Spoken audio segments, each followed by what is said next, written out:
ખાતે સારોલીમાં થયેલ ઘરફોડ ચોરીનો ભેદ ઉકેલાયો છે। સોના ચાંદી અને રોકડ રકમ સાથે આરોપી ઝડપાયા। સારોલી પોલીસે 3 આરોપીઓની ધરપકડ કરી છે। જી હા, બિલકુલ આપને જણાવી દઉં કે શ્યામસિંહ રાવત, કવરપાલસિંહ રાવત અને સાથે પ્રતાપસિંહ રાવતની પોલીસે અટકાયત કરી છે। પોલીસે આરોપીઓ પાસેથી કુલ 14,47,617 નો મુદ્દામાલ જપ્ત કર્યો છે। આરોપીઓ ચોરી કરી પરત રાજસ્થાન જતા સમયે પોલીસે તેઓને ઝડપી પાડ્યા છે। સાથે જ આગળની વધુ તપાસના ચક્રો ગતિમાન કર્યા છે।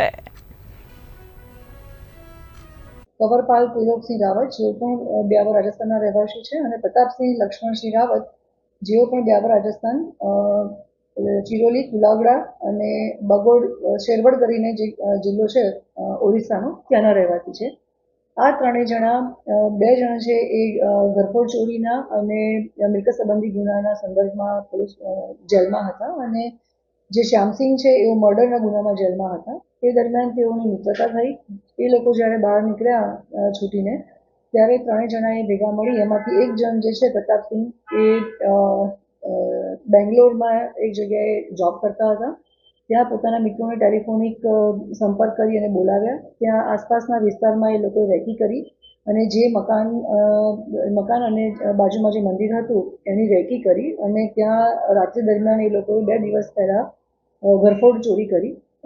એ ચોરી કરી અને મુદ્દામાલ લઈ અને જ્યારે પરત રાજસ્થાન પોતાના વતનમાં પાછા ફરતા હતા અને આપણા સુરત પોલીસ શહેરની જે અત્યારની સંવેદનશીલતાને ધ્યાનમાં રાખી અને વાહન ચેકિંગ ચાલી રહ્યું છે એ વાહન ચેકિંગ દરમિયાન આપણને આ શંકાસ્પદ જણાયા। આપણે એ લોકોનો સામાન ચેક કર્યો અને એ વખતે આશરે સોના ચાંદીના દાગીના સાથે અને રોકડ રકમ સાથે 14.5 લાખની આસપાસનો મુદ્દામાલ આપણે જોયો અને એ લોકોને શંકાસ્પદ